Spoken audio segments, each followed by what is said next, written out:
روپیہ خرچ کرنا سخی کے لیے مناسب ہے، لیکن عاشق کی سخاوت اپنی جان سپر کر دینا ہے۔ اگر تو خدا کے لیے روٹی دے گا تو تجھے روٹی ملے گی، اور اگر تو خدا کے لیے جان دے گا تو تجھے نئی جان دی جائے گی۔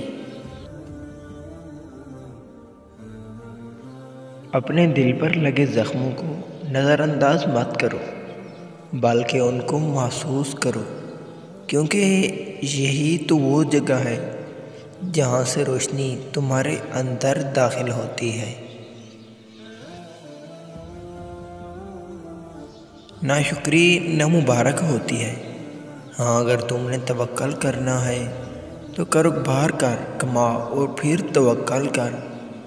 خدا پر بھروسہ کر، ورنہ گمراہی میں پھنس جائے گا۔ عالم کو دیکھنا بھی ایک عبادت ہوتی ہے، اس سے نیک بختی کے دروازے کھلتے ہیں۔ مکاروں سے اپنے آپ کو بچاؤ۔ اگر تمہیں اپنے ارد گرد اندھیرا دکھائی دے رہا ہے تو ایک بار دوبارہ دیکھو، ہو سکتا ہے تم خود ہی روشنی ہو۔ اس سے کوئی فرق نہیں پڑتا کہ آپ کتنی زبانیں جانتے ہیں، دل کی زبان جاننا آپ کو اہل اور قیمتی بناتا ہے۔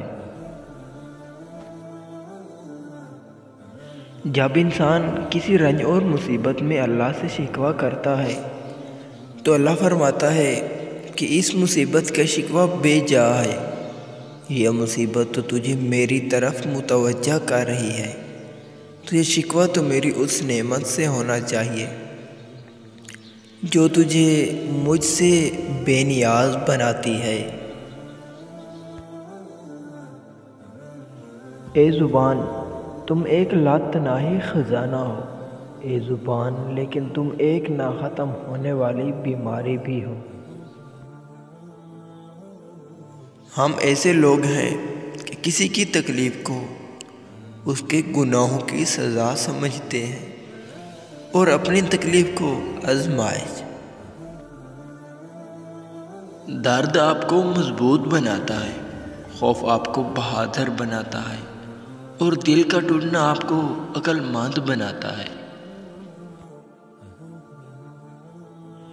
گفتگو سے سمجھ بوجھ میں اضافہ ہوتا ہے، لیکن تنہائی وہ مدرسہ ہے جہاں عظیم ذہن بنتے ہیں۔ تمہارے اندر ایک ایسی قوت ہے جو تمہیں زندگی دیتی ہے، اسے ڈھونڈو۔